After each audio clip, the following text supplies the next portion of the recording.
Tersebutlah perkataan seorang raja bernama Indra Bungsu dari negeri Kobat Syahrial. Setelah beberapa lama di atas kerajaan, tiada juga beroleh putra. Maka pada suatu hari, ia pun menyuruh orang membaca doa kunut dan sedekah kepada fakir dan miskin. Hatta beberapa lamanya, Tuan Putri Siti Kendi pun hamil dan bersalin 2 orang putra laki-laki. Adapun yang tua keluarnya dengan panah dan yang muda dengan pedang.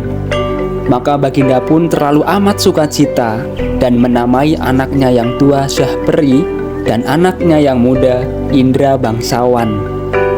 Maka anak-anak Baginda yang 2 orang itu pun sampailah usia 7 tahun dan dititihkan pergi mengaji kepada Muslim Sufain. Sesudah tahu mengaji, mereka dititih pula mengaji kitab usul, fikih, hingga sorof, tafsir sekaliannya diketahuinya. Setelah beberapa lamanya, mereka belajar pula ilmu senjata, ilmu hikmat, dan isyarat tipu peperangan. Maka Baginda pun bimbanglah, tidak tahu siapa yang patut dirayakan dalam negeri karena anaknya kedua orang itu sama-sama gagah. Jikalau Baginda pun mencari muslihat, ia menceritakan kepada kedua anaknya bahwa ia bermimpi bertemu dengan seorang pemuda yang berkata kepadanya, barang siapa yang dapat mencari buluh perindu yang dipegangnya, ialah yang patut menjadi raja di dalam negeri. Setelah mendengar kata-kata Baginda, Syahperi dan Indra Bangsawan pun bermohon pergi mencari buluh perindu itu. Mereka masuk ke hutan, naik gunung turun gunung, masuk rimba keluar rimba, menuju ke arah matahari hidup. Maka datang pada suatu hari, hujan pun turunlah dengan angin ribut, kelam kabut, gelap gulita, dan tiada kelihatan barang suatu pun. Maka Syahperi dan Indra Bangsawan pun bercerailah. Setelah teduh hujan ribut, mereka pun pergi saling cari-mencari. Tersebut pula perkataan Syahperi yang sudah bercerai dengan saudaranya Indra Bangsawan. Maka ia pun menyerahkan dirinya kepada Allah Subhanahu wa Ta'ala dan berjalan dengan sekuat-kuatnya. Beberapa lama di jalan, sampailah ia kepada suatu taman dan bertemu sebuah mahligai. Ia naik ke atas mahligai itu dan melihat sebuah gendang tergantung. Gendang itu dibukanya dan dipukulnya. Tiba-tiba ia terdengar orang yang melarangnya memukul gendang itu. Lalu diambilnya pisau dan ditorehkannya gendang itu. Maka Putri Ratnasari pun keluarlah dari gendang itu. Putri Ratnasari menerangkan bahwa negerinya telah dikalahkan oleh Garuda.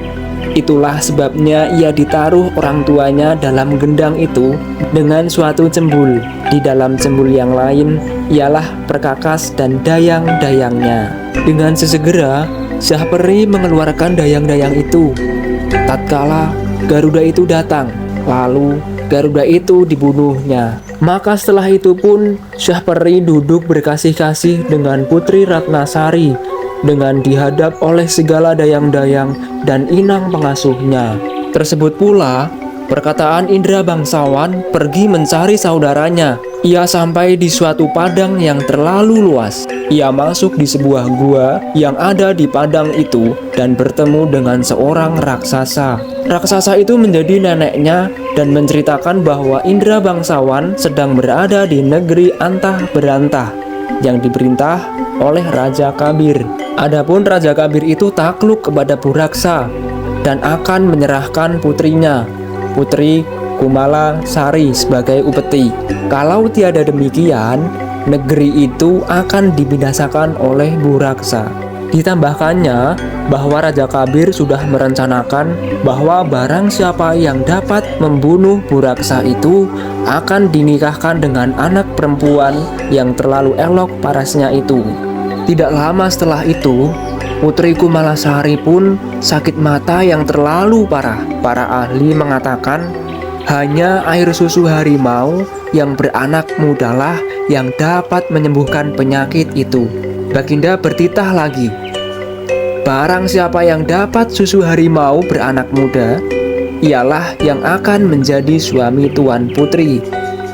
Setelah mendengar kata-kata itu, orang-orang kerajaan mencari susu harimau yang diinginkan oleh raja. Akhirnya, orang-orang itu pun menemukan susu harimau di salah satu pohon yang besar. Mereka sangat bergembira. Lalu, mereka mengambil susu itu dan menyerahkannya kepada raja. Namun, tak disangka itu bukanlah susu harimau, melainkan itu adalah susu kambing.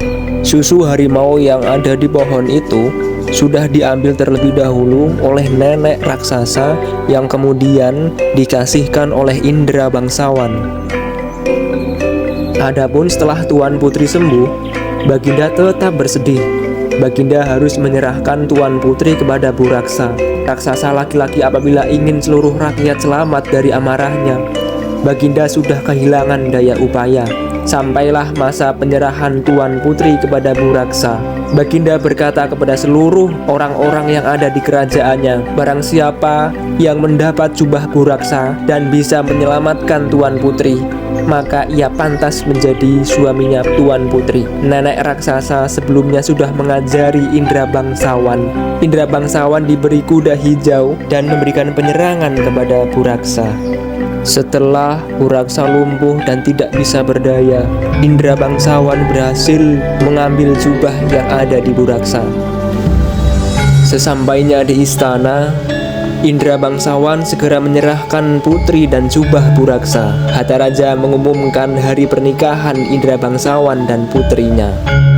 Lantas, Indra bangsawan dan istrinya menemui nenek raksasa. Sesampainya di gua, nenek raksasa memberikan hadiah kepada Indra bangsawan berupa bulu perindu.